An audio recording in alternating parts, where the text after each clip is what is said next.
Contando el cuento con Ángel Guzmán. Decían, no, pues eso es una fantasía. En fin. ¿Es casado? Sí, ¿Tiene estoy hijos? casado. Sí, yo tengo nietos inclusive. Ah, sí. Sí, tengo nietos. Entonces, ¿sus hijos a qué se dedican? Tengo dos hijas. Ajá. Una hija estudió psicología aquí en Querétaro, pero se dedica, le llama más la moda. Entonces es maquillista y trabaja en pasarelas. ¿Y ninguna se inclinó hacia la música? No. Sígame platicando, Ajá. déjame. No, la verdad es que no. Estamos en Contando el Cuento, mi nombre es Ángel Guzmán y hoy nos encontramos con el maestro y músico Miguel Ángel Villanueva Frías. Hola maestro, buenas tardes. Hola Ángelus, ¿cómo te va? Muy buena tarde. ¿Cómo Mucho está? gusto pues muy bien, muy a gusto de estar en tu programa. Qué bueno que nos visita aquí en Querétaro, Claro que sí. porque bueno, déjame decirle al público que usted radica en las ciudades de San Juan del Río. Celaya, de San Juan del Río. Sí, exactamente. Estoy radicando en San Juan del Río, Querétaro, aunque pues soy originario de la ciudad de Querétaro. ¿De Querétaro? Aquí nací, muy chico me fui a vivir a San Juan, allá pasé la primera y segunda infancia, por decirlo, y en la adolescencia regresa a mi familia aquí a radicar nuevamente a Querétaro. Y bueno, encuentro una ciudad, de entrada en San Juan del Río siempre me interesó mucho el arte. Claro. Mi mamá nos traía clases de piano a Bellas Artes, a la Escuela de Bellas Artes, y tuve la fortuna, porque es una verdadera, me siento muy privilegiado, de haber tomado 2 años clases con la maestra Esperanza Cabrera Hinojosa, que era fue en los años 40 una concertista de primer orden mundial. ¿Eran clases particulares o en alguna escuela? Eran clases en el Instituto de Bellas Artes. Ah, en Bellas aquí Artes. Sí, donde estaba ahora, donde era la Asegurada. Exactamente, a un lado de la Asegurada, antes de que Bellas Artes fuera una escuela de Bellas Artes, era instituto y estaba aquí enfrente. Oiga, y ya no sé si es la Asegurada todavía, pues yo me quedé con esa idea. Todavía está. Ángel, sí, todavía, Sí, me todavía. parece que todavía es. Sí. Entonces, haciendo muchos sacrificios, mi mamá por las tardes nos traía a mí y a mi hermano a tomar clases. Fui muy afortunado porque fueron los 2 últimos años que pudo dar clases la maestra. Esperanza después se puso mal de salud y... Qué afortunado, sí, como dice, Sí, qué afortunado. fui afortunado, ¿no? Y fíjate que realmente no me siento muy afortunado, pero también un poco frustrado por mí mismo porque no pude aprovechar esa oportunidad. En esa época no sabía que iba a ser músico, que me iba a gustar, me traían un poco más que a fuerzas que de ganas. Claro. Afortunadamente mi hermano era más consistente en sus lecciones y la maestra no se enojaba tanto, pero a mí sí me veía y me decía, es increíble que con esa capacidad, ¿no? Pues, híjole, pero lo poco que aprendí fue impresionante y a los años pues dio frutos como todo lo bueno. ¿Aprendió algún instrumento? O... Sí, estaba tocando clases de piano, y lo que pasó es que, y tampoco me latía mucho el piano, porque yo ya tenía información que había otro tipo de instrumentos electrónicos que obviamente ni en México, inclusive en Estados Unidos no existían. En esa época, estoy hablando de principios de los 70s, existían en Europa y costaban lo que costaba un Volkswagen, por ejemplo, ¿no? Entonces era difícil. Era muy difícil tener acceso a esos instrumentos. De por sí, bueno, no sé si en todos lados pase, pero como que a veces los instrumentos se vuelven siempre los mismos, ¿no? La guitarra, el piano, el violín, y a veces es difícil ver conciertos con otro tipo de instrumentos, como, bueno, aún con aparatos electrónicos, ¿no? Sí, efectivamente, en otras latitudes ya es más popular, inclusive normal, entre comillas, pero en la región del centro de Querétaro sí es difícil encontrar este tipo de manifestaciones. De hecho, Querétaro, y pues creo que nos debemos de sentir también muy orgullosos de eso, es como una guardia de la música antigua, ¿no? Desde el barroco, renacimiento, clásica, etcétera. Digo, bueno, está bien porque es parte de la cultura, pero también hay que abrirse a lo nuevo, ¿no? A lo contemporáneo. Definitivamente. Y sí, de eso sí hay una carencia que desde hace unos 20 años se viene solventando, pero obviamente no son eventos o artistas que llegan a calar en el público masivo todavía, ¿no? Claro. Ahorita está en una etapa, digamos, que subterránea, como se llama, ¿no? Emergente, Claro. como se le menciona ahora. Maestro, ¿y a qué se dedica allá en San Juan? A ver, platíquenos. Bueno, en San Juan del Río soy maestro de preescolar frente a grupo y soy maestro de música. También en el sistema preescolar. Claro. Trabajo en un CENDI y pues es algo que me ha ayudado a conservar cierta frescura. Hace rato comentábamos que el trabajar con personas pequeñas a uno lo mantiene como alerta. El camino no es muy lineal, hay muchas sorpresas. Las mismas producciones de los pequeños, bueno, yo les digo personas pequeñas porque ahorita ya son muy inteligentes, entonces nos van mostrando como que facetas de cosas que a lo mejor uno inclusive ya olvidó.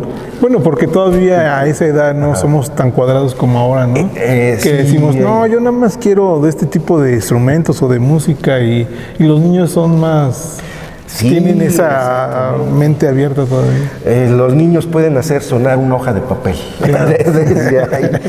Que lo han hecho performeros de primer orden, ¿no? Claro. Pero pues yo lo vi primero en el CENI, ¿no? Así de ese ¿Y estilo. nada más da clases de música? En este momento, bueno, estuve dando clases de matemáticas que también me atraen bastante. La geometría también me gusta muchísimo. Y he dado clases de regularización a lo largo de mi trayectoria. Pero su enfoque es más hacia la cultura, la música, ¿verdad? Y sí, de hecho, siempre me ha apasionado. Llegó un momento en que dije, híjole, es que el sonido, en general el arte en general. En San Juan del Río, las personas más que venir un poco hacia a Querétaro, van hacia el Distrito Federal. Entonces, desde muy pequeños, mis padres nos llevaban al Museo de Arte Moderno en Chapultepec. Seguí, cuando pude ya viajar solo, seguí a eso, iba al Distrito Federal a visitar museos. Claro. ¿Cómo me volví músico? Pues en algún momento, cuando estaba en la prepa, en la preparatoria, en ese tiempo, me fui unos días a tomar clases de oyente, aunque ni siquiera era oyente, nada más entré así porque sí, al Conservatorio Nacional de Música de México. Entré a las clases de improvisación, de composición, que me gustaba mucho. Me veían, bueno, oye, ¿a qué hora se inscribió? ¿Cómo que está aquí? No pude durar mucho porque obviamente era muy notorio que no pertenecía a la institución. Que no hacía exámenes. Exactamente. Pero tuve así situaciones, ¿no? Por ahí de repente, en alguna ocasión también, leyendo una frase de Miró, por ejemplo, decía, el artista tiene que crear su propio mundo. O sea, para ser creativo hay que tener un mundo propio y a veces la escuela son los museos. Y sí, eso fue como que lo tomé al pie de la letra y anduve recorriendo bastantes museos en el Distrito Federal durante los 90s. ¿Puede entender que entonces su conocimiento más es como más autodidacta? Sí, mucho de lo que he aprendido ha sido precisamente así. Menciono a la maestra Esperanza Cabrera porque me dio unas bases muy sólidas dentro de lo que es la técnica pianística, aunque no las pude desarrollar, apenas las estoy volviendo a retomar. Porque hay algo que sí hay que dejar en claro: para hacer cualquier tipo de arte, inclusive contemporáneo, sí hay que visitar el clasicismo. Yo en un momento dado no me llamaba mucho la atención, estaba impresionado por los ismos, las vanguardias, todo lo nuevo. Me fascina, me sigue fascinando, y encontraba lo clásico como que no había conexión. Hasta tiempo después empecé a apreciar el trabajo de los grandes maestros clásicos de la pintura y la música. Sí, porque siempre hay que tener una base, ¿no?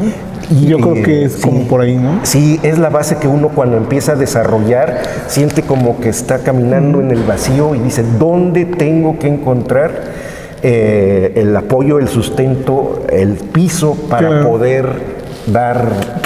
y crear después. Y crear, ¿no? Además algo que sea contundente, que dé información y que dé trabajo, ¿no? Porque era muy joven, Entonces entendía que había que como que trabajar muy rápido, no ponía atención al orden que había, no al orden, al trabajo que hay detrás de una verdadera obra grande, ¿no? Bueno, yo creo que la gente da por hecho cuando dice que usted es músico, damos por hecho que toca un instrumento o que canta. Sí, pero no, en su caso no es así, ¿verdad? Aunque toque el piano, yo lo sé, pero su música es diferente, ¿no? Bueno, sí, ya aquí pasamos a otra situación. Los instrumentos modernos. Cuando los conocí, nada más los podía ver en fotografía y en pósters. Y como te digo, eran en esa época también los sintetizadores ocupaban una pared completa. Claro. Costaban muchísimo dinero. Como un Como un Volkswagen, exactamente. Eso era lo que costaba un sintetizador allá en los 80s. Y bueno, y yo decía, ¿cómo voy a acceder a este tipo? Porque de repente empecé a conocer a los artistas electrónicos, digamos que clásicos, y que me han marcado mucho y que tal vez muchas personas conozcan, como es Vangelis, Jean-Michel Jarre. Esos son como muy conocidos, ¿verdad? Sí, por eso los menciono, porque la gente tal vez sí los pueda conocer. Y un grupo también alemán, Tangerine Dream, y de ahí sale otro músico que se llama Klaus Schulze, que me impresionó bastante. De hecho, Klaus Schulze es como mi maestro, ¿no? Es que lo escucho y digo, esto es lo que quiero realmente hacer, ¿no? Burbujeos electrónicos, pasajes surrealistas, colchones de música envolvente, cosas como que se iban desenvolviendo en el espacio y en el tiempo muy, obviamente, como no se escuchaban mucho, muy impresionante. Fíjese que, bueno, y platicando desde hace rato, decíamos que, bueno, yo recordaba un grupo, bueno, es que para nosotros los jóvenes, por ejemplo, era la música disco, ¿no? Íbamos a la discoteca y bailábamos y te ponían, pues no sé, unas melodías y las mezclaban, ¿no? Pero hubo un grupo que en mi juventud que se llamó Polymarch, que, bueno, era algo, digamos, vendía en ese entonces los cassettes. Sí, ¿no? eran sesiones en cassette. Yo creo que eso fue, no sé si llamarle música electrónica, porque... Sí, eso es lo que en México, como un concepto muy nuevo, porque hay que señalarlo, aunque ahorita se nos hace ya, que pasó de moda, que tiene muchos tiempo. Años Polymarch, que no eran músicos, mezclaban y luego empezaron también a hacer experimentos tocando algunos. Pero antes de eso no había nada de eso. Pero en México realmente no había nada. Ahora, en el norte del país, que es una región que está muy en comunicación con el primer mundo, con la región de Estados Unidos, apareció un músico en el desierto de Sonora llamado Aristeo, que también, o sea, empezó a adquirir instrumentos y empezó a hacer, por ahí también en cassette, distribuía sus trabajos de sesiones también, donde experimentaba con sonidos y obviamente se nos hacía una música muy extraña, pero también muy como que agradable y como más al tono de la época. Porque nací en una era en la cual se estaba promocionando el futuro. En el año 2000 ya va a haber coches que vuelan, etcétera, ¿no? Y obviamente no pasó, pero había esa propaganda hacia el futuro. ¿Y de dónde nació esa idea? Si me dice que, por ejemplo, pues eran caros los aparatos, ¿cómo nació en usted el ir adquiriendo, ir formándose en su mente el querer hacer este tipo de música? El primer instrumento electrónico que toqué fue un radio de onda corta de transistores. O sea, cuando te vas al final de los rangos de frecuencias, encuentras un ruido blanco que se llama, que es el ruido de la interferencia que hace la transmisión, donde no hay transmisión. Entonces ahí estaba haciendo ruiditos. Eso fue lo primero, modulando, subiendo, bajando el volumen, los graves, los agudos, con esos ruidos que pescaba en los márgenes, en los extremos de la frecuencia de la radio.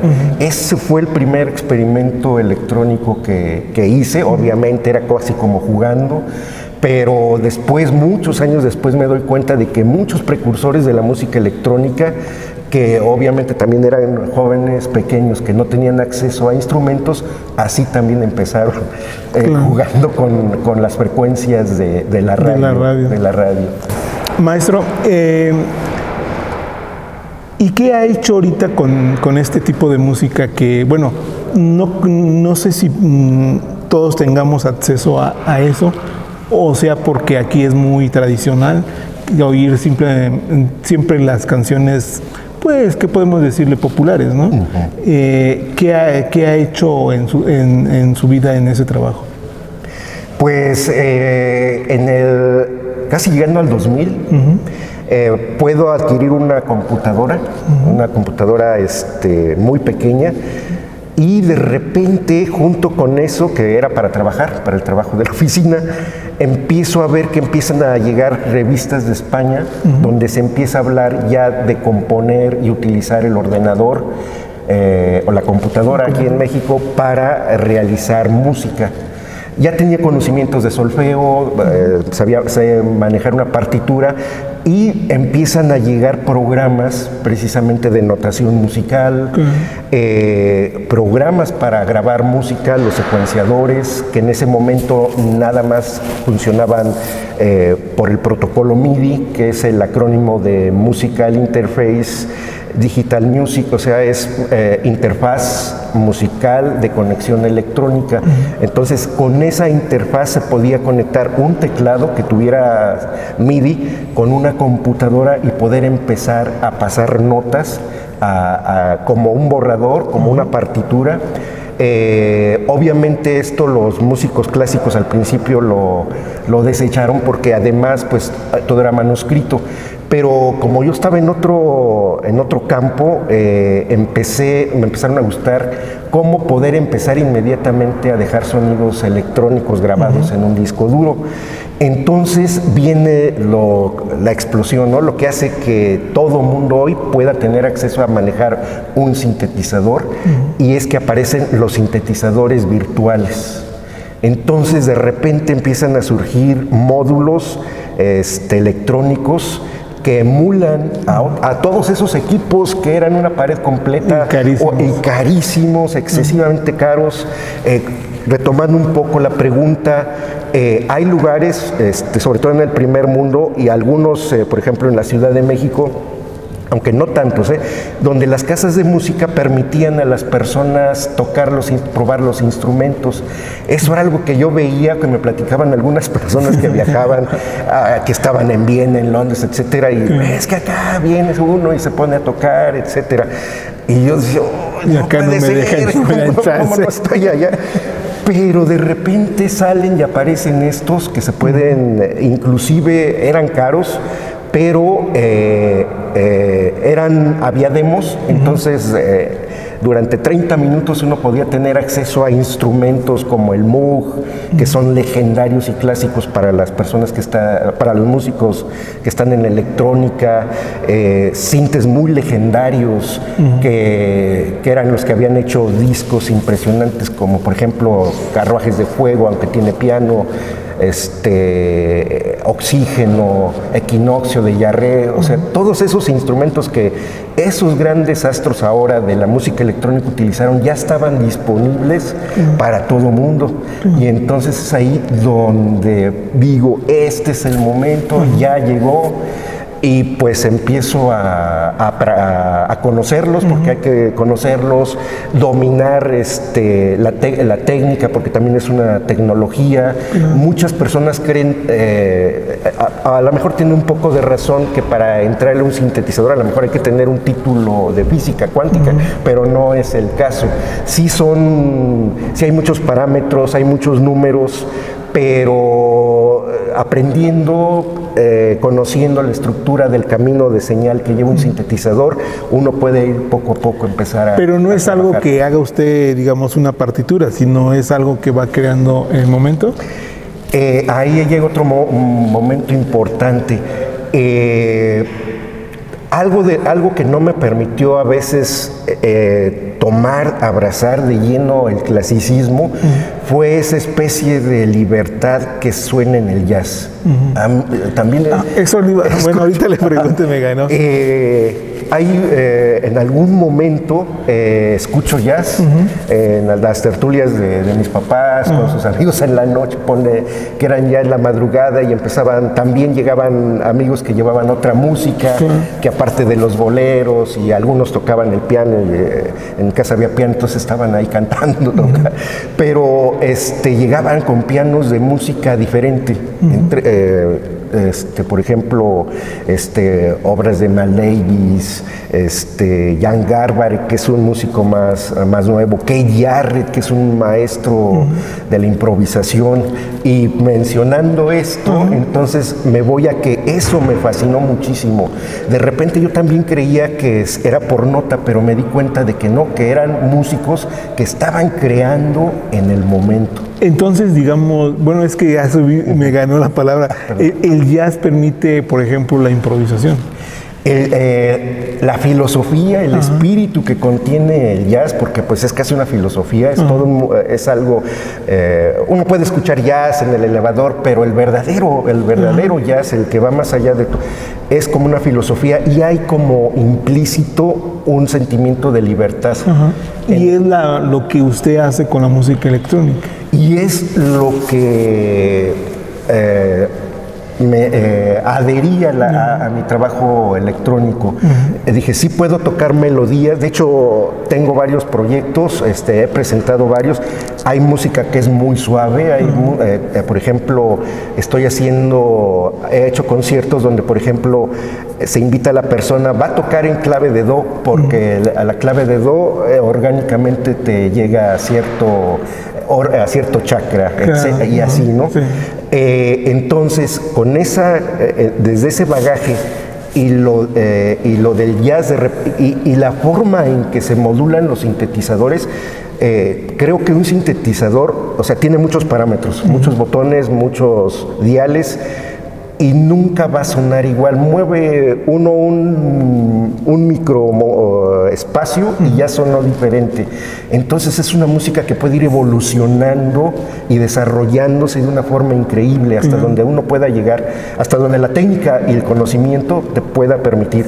Entonces, sí, de repente encontré que la música electrónica, para extenderla a varios minutos, había que empezar a modularla, y muchas veces nada más a mí me pasa que nada más tocando el tono, esa tecla, ese tono, esa nota, empieza a salir el sonido y empieza a envolver, y como que no hay como algo preestablecido para decir el siguiente paso es así. Sí hay como que la línea, pero es la línea de la improvisación jazzística, claro, en ese sentido. Y por ejemplo, vi en sus redes sociales que había trabajado en un proyecto de sonorizar una película. ¿Nos puede platicar algo de eso? Sí, es que eso es lo que realmente, una de las cosas que más me llamó la atención cuando llegué aquí a Querétaro. O sea, yo venía de la secundaria de San Juan del Río. En San Juan del Río llego aquí a la preparatoria, y como ahí tenía viajes, nos llevaban de excursión a museos, etcétera, a eventos, a ballets, etcétera. Aquí cuando llego a Querétaro dije, no, pues Querétaro es la capital del estado, debe de haber más movimiento. Claro. Y lamentablemente llego y no había lo que yo esperaba. Híjole, estaba naciendo, el Querétaro que hoy conocemos estaba naciendo en esos años. Yo me acuerdo que los conciertos de música clásica, que era uno de los asiduos, éramos nada más 35, 40 personas máximo ahí en la catedral. Venían orquestas y programas increíbles, pero nada más éramos casi que los mismos. Sí, la gente no tiene esa cultura. Exactamente, Querétaro era un poco así, pero había personas muy apasionadas por el arte. De hecho, me gustaba mucho porque el arte en ese entonces en Querétaro no estaba en los museos, estaba en las casas, en las tertulias. A mí todavía me tocó ir a lugares donde había trova, donde llegaban músicos a hacer salsa. No había rock todavía, menos música electrónica, pero había un interés en la sociedad de por las manifestaciones artísticas, ¿no? Entonces, mucha gente era apasionada del cine, de la música, del teatro, de la poesía. Recuerdo que con ese tipo de personas fue las primeras con las que dije, este es como que el mundo, este es el mundo. Es lo mío. Sí, esto es lo mío. Y donde conozco esto es en el Cineclub de la Casa de la Cultura, que pasó una semana completa de cine clásico mudo. Aquí en Querétaro. La Casa de la Cultura estaba aquí en la Casa de Cala, luego la cambiaron a un lugar en Constituyentes, y de repente se quedó sin espacio la Casa de la Cultura, pero seguían funcionando en diferentes lugares los talleres. Y el maestro Julio César Cervantes era un apasionado del cine y traía, quién sabe cómo lo hacía, pero él se conectó con la Cineteca y logró como una concesión y le mandaban películas extraordinarias. Sí, porque le digo, no había nada. Claro. Era la época pre-internet, pre-redes sociales, o sea, hoy un botón y está todo. En aquella época había que buscar todo. Yo recuerdo que cuando empezó aquí el cineteatro, que está aquí en los cines Alameda, hay a veces temporadas de cine de cierto país, pero va bien poquita gente.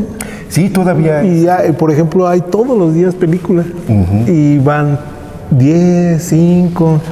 Qué lástima, porque son películas con otra cultura que podemos conocer, enriquecernos, y no, la gente no. Sí, es difícil realmente. Termino y abundamos un poco sobre esto. Hubo ese, o sea, lo recuerdo porque fue lo que me marcó.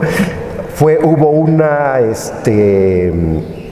4 o 5 películas, recuerdo: El perro andaluz, Metrópolis, Nosferatu, París que duerme y Axán. 5 super películas, una lunes, martes, miércoles y viernes, y no me perdí ninguna.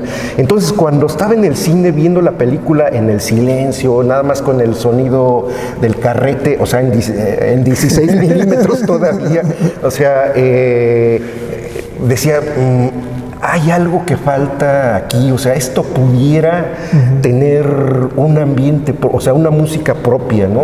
Algo. Y en ese momento fue cuando dije, algún día voy a tener que musicalizar películas. O sea, estas películas, ¿no? Y pasó tiempo y hasta el 1999 se pudo concretar eso, después casi de 20 años de estar. ¿Cuál fue la primera película, se acuerdan? Sí, la primera que y no la musicalicé nada más yo, estuvo conmigo Ernesto Martínez, un conocido músico queretano, Alfonso Flores, un guitarrista legendario, fundador de la banda El Sindicato del Sueño, y musicalizamos Metrópolis en el Museo de la Ciudad, donde era de los primeros eventos así del Museo de la Ciudad, donde el único lugar donde a esa idea le dieron la oportunidad. Porque ¿cómo musicalizar una película? Sí, porque nos quedamos como en lo clásico, ¿no? De que si es muda, pues así debe de ser. ¿No? Sí. Y bueno, se dio la oportunidad, de ahí nos gustó bastante la experiencia, la gente también, fue un lleno. Recuerdo que fue muchísima gente, o sea, nunca nos esperamos tener esa convocatoria, pero es algo como lo que usted dice, algo que no se había visto, algo que no se había escuchado, y de repente en un medio como Querétaro, muy tradicional, aparece y sí va la gente. Y a partir de ahí seguimos con El perro andaluz, seguimos con Hombre Muerto, una película muy reciente también, que es muy impresionante, y ya también estoy tratando de recuperarla.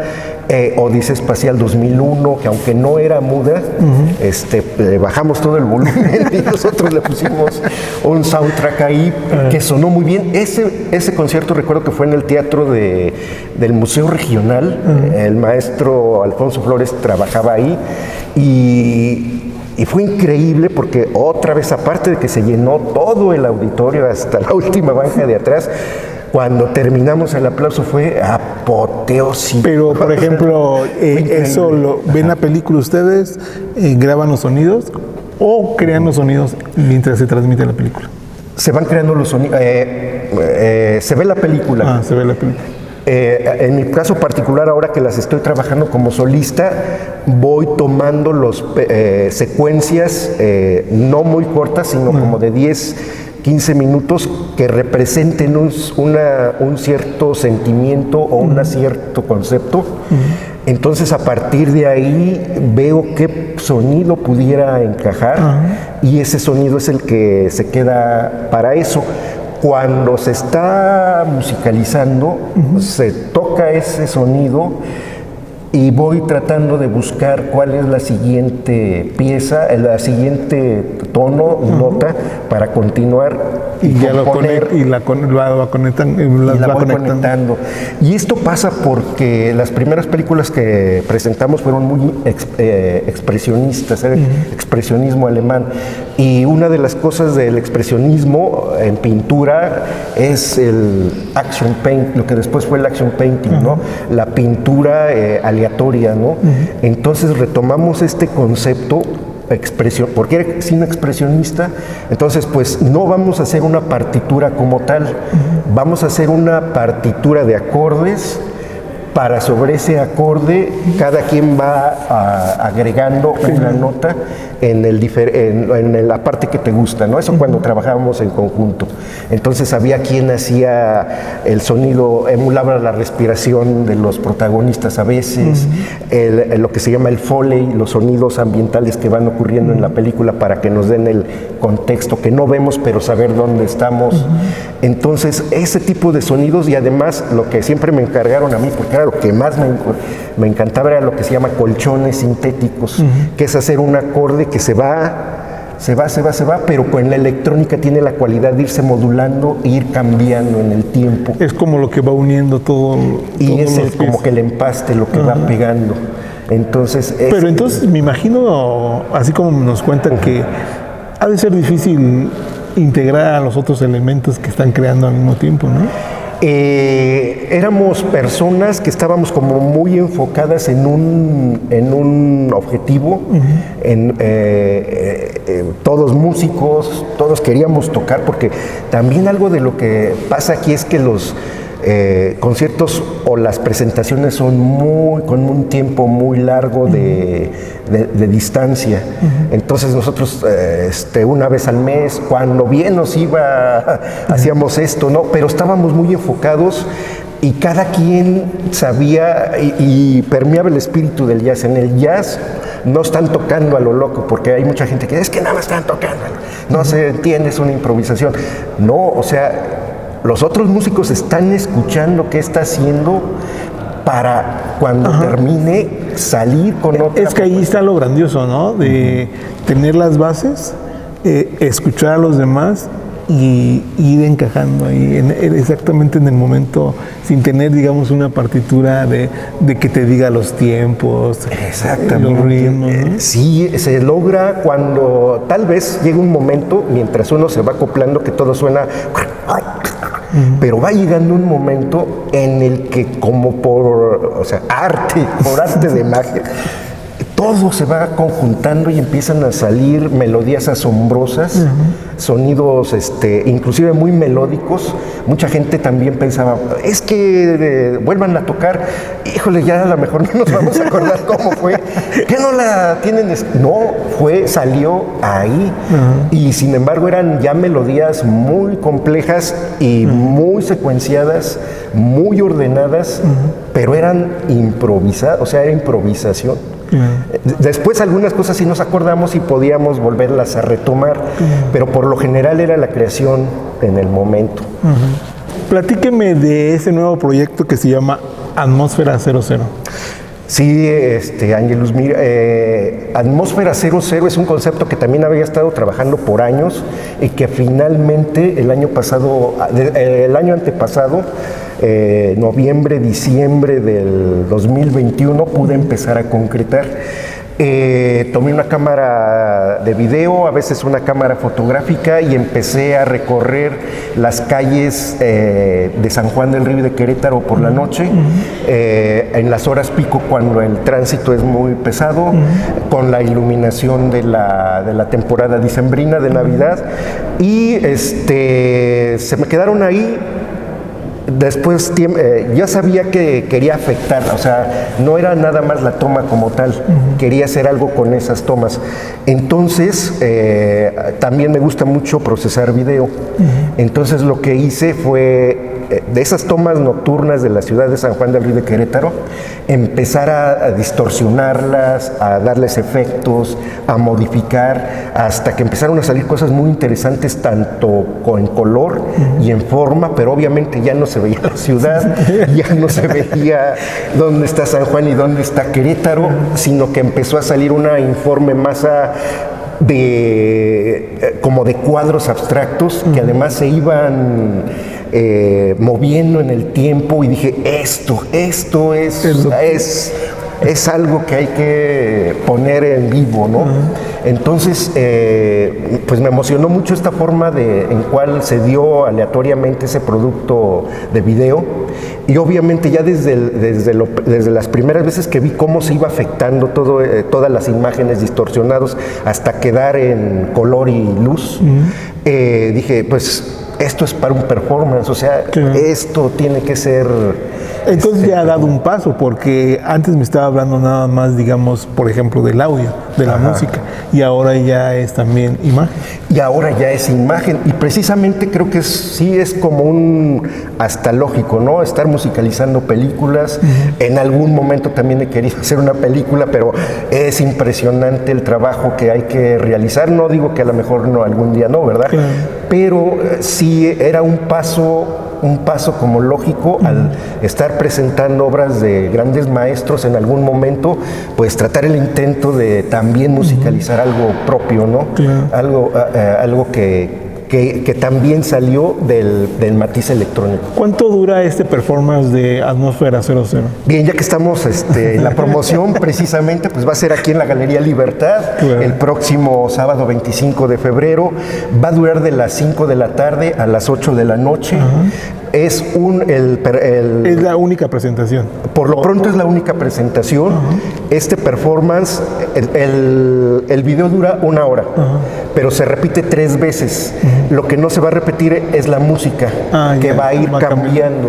Y para a este evento también se me hace importante dentro de mi trayectoria, porque voy a utilizar unas máquinas virtuales que nunca había utilizado. Son unos generadores de sonido pues muy contemporáneo, y he estado modulándolos para poderlos tocar y hacer atmósferas tanto muy transparentes, dinámicas. Obviamente aquí no vamos a venir a hacer un rave, por ejemplo, pero sí va a tener nociones rítmicas muy del techno, pero más bien como un acompañamiento para algo visual.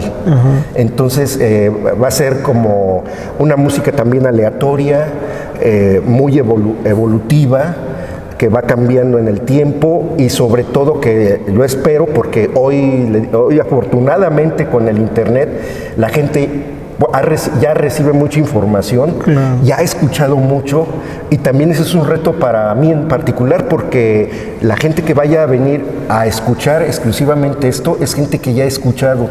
Entonces tiene un estándar muy alto. Lo que viene, sí. Es un estándar muy alto, y espero lograr no, yo creo que sí, llenar la expectativa, o sea, dar la calidad que se merece tanto el recinto, la obra y pues el público. Repítanos el día y la hora para... Sí, es la Galería Libertad, sábado 25 de febrero, el próximo sábado, de 5 a 8 de la noche. ¿Tiene algún costo o es entrada? Es totalmente libre. Ya ven, para que no para que nadie diga que no, se la perdieron. Y bueno, es Atmósfera 00, porque viene después la Atmósfera 01, 02, va 03, a ser una serie de, y va a ser hasta performance. Tratar de llegar hasta donde lleguemos, ¿no? Ahorita que me estaba platicando de eso, de la imagen y el audio, estaba pensando, ve que últimamente aquí en Querétaro pues iluminan, por ejemplo, el Palacio Municipal, pero pues nada más es la iluminación y a veces le ponen un fondo de música. Sería bueno crear algo en el momento, ¿no? Hijo, sí, ese tipo de porque experiencias sería visuales. un espectáculo en público y agradable para el que va pasando, ¿no? Este tipo de eventos sí ya se ha hecho en otras ciudades del mundo. Tampoco no son muy continuas, porque presuponen unos grandes presupuestos, ¿no? Estamos hablando de capitales, ¿no? Entonces, y no nada más es un lugar.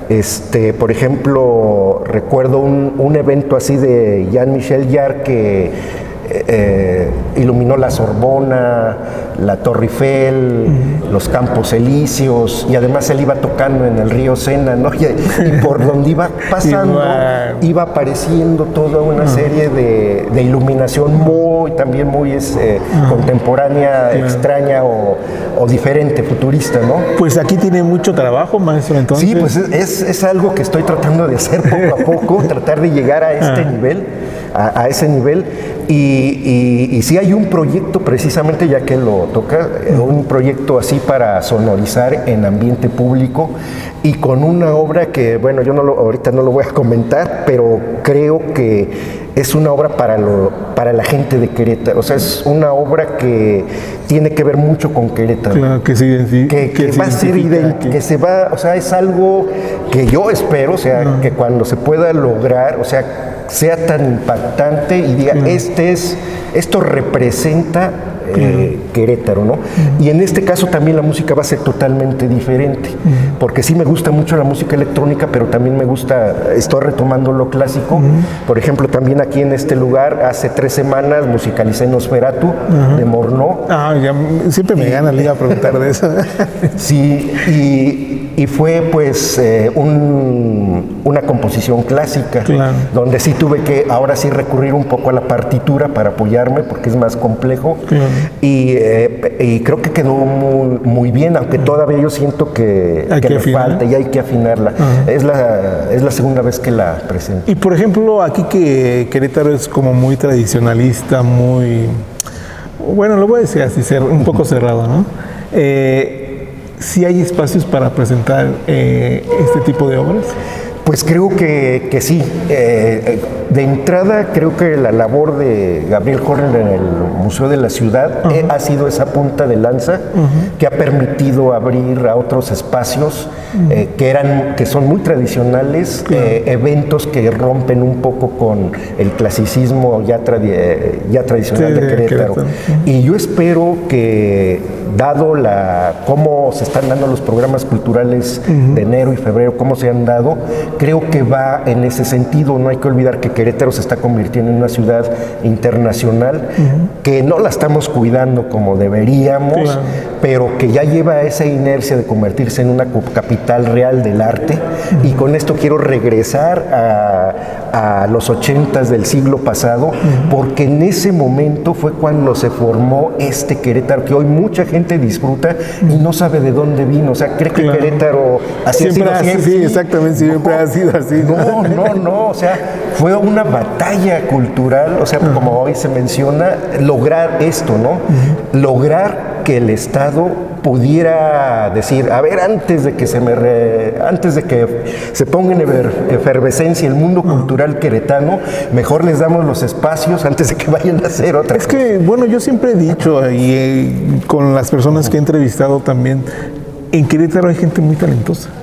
Bueno, así en toda la República, pero en Querétaro en especial tenemos que la universidad tiene sus programas de bellas artes, música, tenemos el conservatorio de música, tenemos las escuelas particulares, escuelas de arte, de pintura, de escritores aún así, y esto enriquece a la cultura en Querétaro. Sí, debe de, digamos, ver un punto en donde esto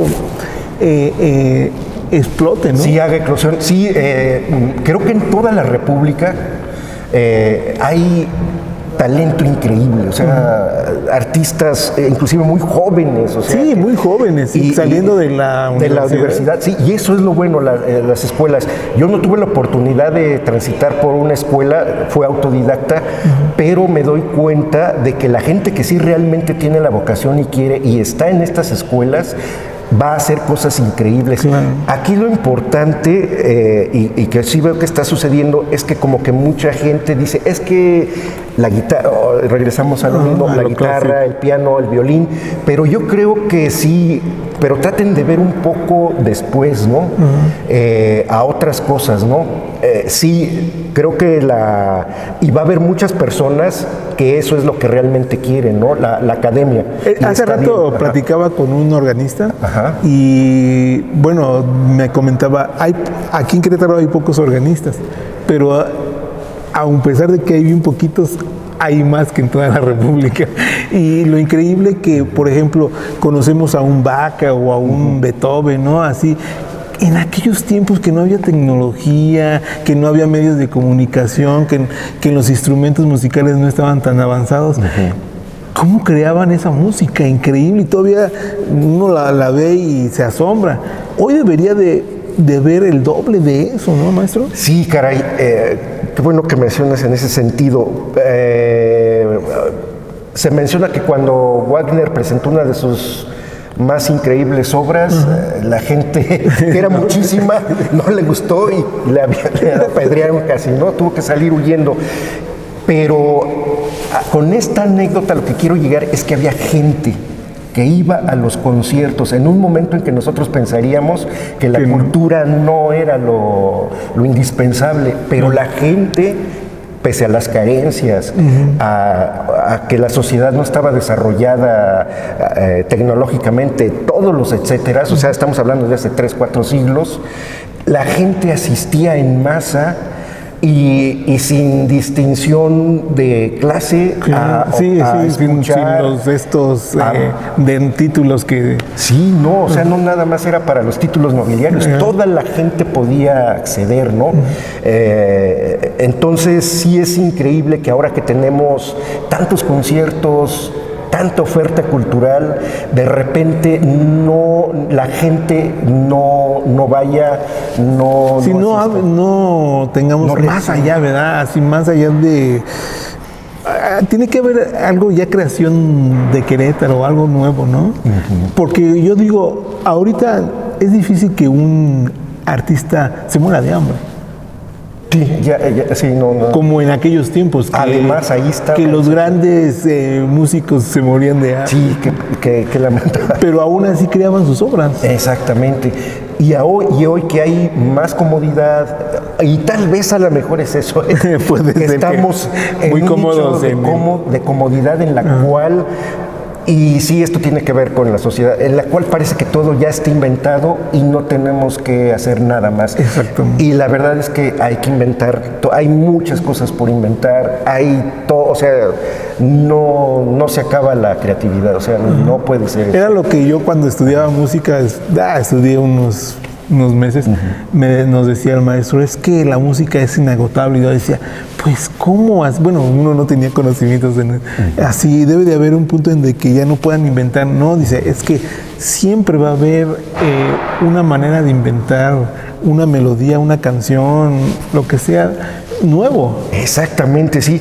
Eso me di cuenta cuando, por ejemplo, en esta última musicalización, que fue música clásica, parece ser que ya la música clásica ya se inventó todo, ya se dijo todo. Que está agotado. Que ya está agotado y sin embargo, no, o sea, me pude crear cosas que todavía no se han escuchado, o sea, melodías clásicas nuevas, yo digo que es neoclásico, no me considero tampoco que sea un músico estrictamente clásico, pero los sonidos, la obra pues ahí ya está, y sí es una obra clásica, ¿no? Otra cosa también es de que antes, y esta es como una disculpa también a los músicos, pero por ejemplo, para musicar Nosferatu hubiera tenido que hacer una convocatoria mínimo para 10 músicos.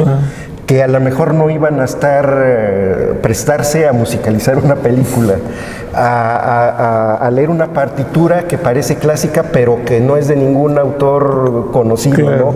Y entonces uno tiene que recurrir a los instrumentos digitales donde ya se puede aunque yo no sé tocar piano, puedo sacar una línea de violín, claro. Aunque no tenga el cello, puedo intentar, no con la maravilla no con, auditiva, pero al 100%, al 100%, pero ya ahí está, ¿no? Entonces es una gran ayuda, ¿no? Claro. Esto, y el hecho de que haya asistido tanta gente a esta musicalización, precisamente porque se promocionó como clásica, pues me da gusto, ¿no? Me da gusto porque puede ser que a partir de esto algunas otras personas, bueno, no voy a ver la película, pero voy a escuchar una obra clásica, ¿no? Bueno, eso es muy, espero, ¿no? A lo mejor estoy exagerando. Pues maestro, no deje de motivar a estos niños que tienen en sus manos para que, yo digo, la creatividad es todo, a veces es casi todo, bueno, no todo, pero a veces el sistema educativo nos corta esa creatividad, y lástima porque a veces hay gente talentosa que va muy encuadrada y no tiene esa creatividad, esa forma crítica de ver pues cualquier tema, ¿no? Ya sea de ciencia o de cultura, ¿no? Sí, sí es algo muy importante porque en esta generación vuelve una generación muy sensible. Los niños de 6 años para abajo son muy sensibles, tan sensibles que muchos medios que los gadgets, celulares, tablets, televisión, computadora, los están dañando, los están reteniendo. Lamentablemente de la caja boba, la televisión, que era la nana, se ha pasado a hay más. Al celular y a la tableta. Sí, y ya se ha comprobado, una universidad británica, ahorita no recuerdo cuál fue, hace un año aproximadamente, ya con estudios, dictaminó que antes de los 6 meses, del año de edad, 18 meses de edad, el ser humano no debe de estar expuesto a ver imágenes en movimiento de procedencia electrónica, porque en la parte posterior del cerebro se va quitando esa parte que nos hace cerrar los ojos e imaginarnos nosotros mismos. Y eso ya es una pérdida pues muy grave, ¿no? Claro. Pues le agradezco, maestro, este tiempo. Sé que vino desde San Juan. En nuestro canal es bienvenido. Muchas gracias. Le deseamos el mayor éxito el sábado. Muchas gracias. Deje de crear esto porque es importante para la persona, para la ciudad y para el mundo. Gracias, muchas gracias por las palabras. Yo espero no defraudar en esta ocasión, porque sí es complicado. Este es un reto, estoy en un reto. Ahorita voy a llegar precisamente a seguirle y sí espero poder continuar pues brindando algo que no es muy común en Querétaro. ¿Por qué no nos da sus redes sociales para que si la gente que escuche este programa puede acercarse a usted? Sí, claro. Y bueno, yo creo que así como yo tuve la curiosidad de pues todo esto que está creando, pues jóvenes que vienen estudiando el arte, la música, la creatividad, pues aún las bellas artes se acerquen a usted, ¿no? Sí, y en general a ese tipo de propuestas, sí, pues estoy como Miguel Ángel Villanueva Frías, su servidor, en Facebook, que es ahorita la única red social que estoy manejando y que ha dado pues muchos resultados. Entonces, por ahí si quieren pasarse y revisar la página, pues ahí hay cosas que se han hecho, hay textos que ejemplifican cómo se va desarrollando y pues van a ahí estar todas las invitaciones para los próximos eventos, que creo que van a ser bastantes. Y no olviden este sábado, ¿a qué horas, maestro? De 5 a 8 de la noche. Aquí en la Galería de Libertad, que es el Andador 5 de mayo, ¿verdad? 5 de mayo. Pues aquí los esperamos. Es el Andador Libertad. Sí, más bien el Andador Libertad. Maestro, muchas gracias. No, que Dios los bendiga. Muchísimas gracias. Y ya sabe que el canal está abierto para usted. Muchas gracias, claro que sí, me encantó la entrevista. Gracias.